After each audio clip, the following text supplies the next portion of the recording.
Hey everybody, welcome back to Ashersamphibians and Reptiles. Today we are going to be talking about my top 5 dream reptiles that I hopefully will be able to own one day. So let's get started.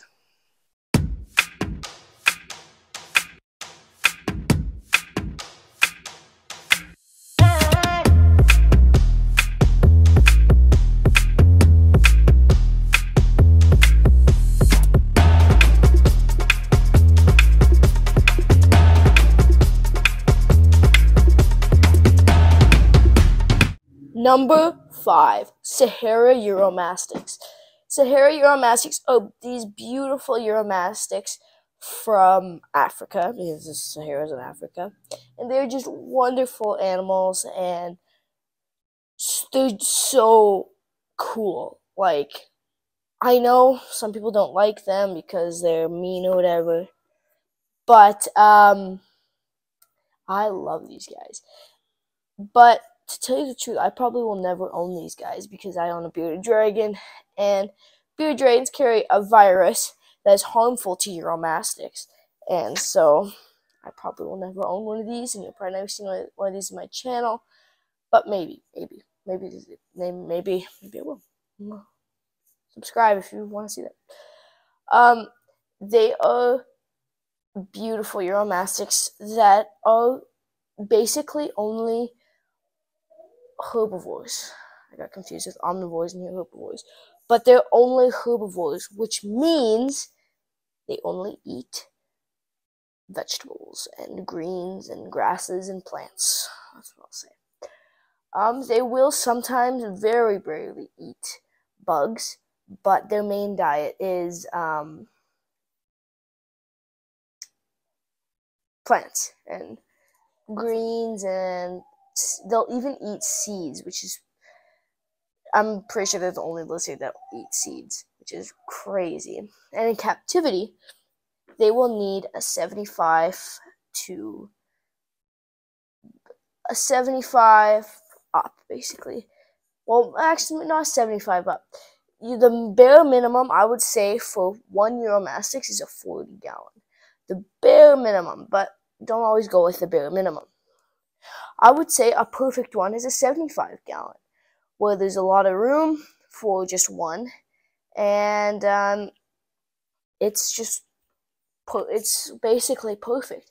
But if you want to go even more than that, you could go with a 120 gallon. Those are huge.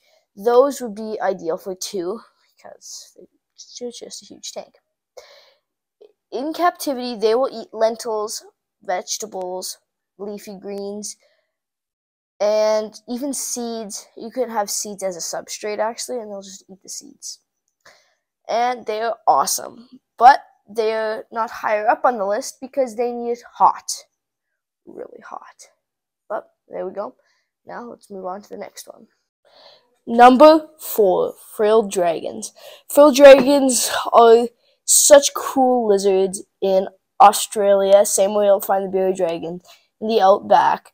And they are carnivores and will eat bugs, small rodents, and that's basically it, what they'll eat.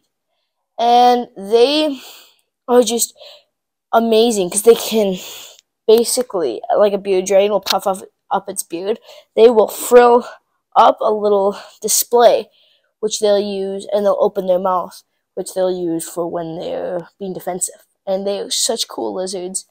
And their scientific name is Callosaurus kingi, or however you want to pronounce it, but just make sure the first letter is capitalized, the first word, and the second one, the first word is not capitalized. They're amazing lizards, and one I definitely want in my collection one day. California red-sided garter snakes. These are beautiful snakes in California, and they're garter snakes, which I love. My whole dream list is garter snakes. They're just wonderful snakes. And these guys are just beautiful. Like, sorry, they are beautiful, and I just don't know a better snake than that, except the next two. Better than them. But I definitely want one of these in my collection. They're a beautiful blue, red, and light blue, and yeah, I mean, great lizards, great snakes. Great snakes! Great snakes! And that's what Tintin would say, actually. But yeah, they eat frogs, tadpoles, toads, small mice, really anything in the, well, not really anything, but a lot of smaller animals. They'll eat smaller lizards too, and toads. They really like toads. And yeah, amazing snakes. I want one day as well, like all these animals. And yeah, definitely on my dream list of animals I want to buy. They are also mildly poisonous, which is hard because poisonous is when you eat them, but they have a poison in their mouth, which is for like, it'll affect voles, mice, not snakes, frogs, tadpoles. They'll affect those, but if they bite us, there's not enough venom in there, so it's totally fine for us. But let's move on to the next one. Number 2, false water cobra or Hydronassus gigai. These are beautiful snakes from mainly South America, like southern Brazil, eastern Brazil, Paraguay, and northern Argentina. And they will be found in neotropical areas in those countries. False water cobras are amazing because they are semi-aquatic. And semi-aquatic, I love aquatic snakes. I find they're so neat and beautifully colored. They will eat fish, really a lot of aquatic stuff, and in captivity they'll eat rodents and mammals.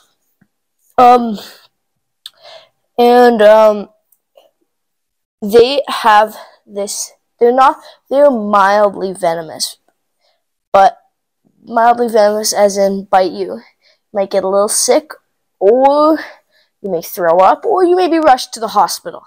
It's all on how your body will react, but that is very unlikely for these guys because they are very, very friendly, which is, thank goodness. These snakes are pretty big, as far as colubrids go. They are actually, are they in the Colubridae family or the Viper family? If any of you guys know, leave it down in the description, because are they vipers or colubrids? Anyway, these snakes can get up to 6 to 8 feet, but some individuals have gotten 9 to 10 feet, which I can see a big female getting that big.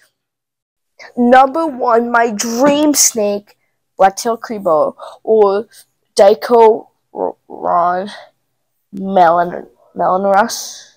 I'm dumb, I can't say a scientific name. But I absolutely love these guys. These snakes can be found in Central America, in the tropical parts of it, which is basically a lot of it. Except I guess Mexico. Yeah, Mexico is not very tropical. But yeah, they're kind of like the false water cobras, as in they're tropical. You would know how these snakes got their name. They have that beautiful black tail, which really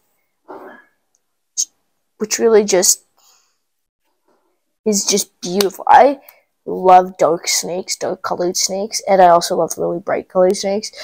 In between, it's like, that's why I love Sherman, because he's a bright colored king snake.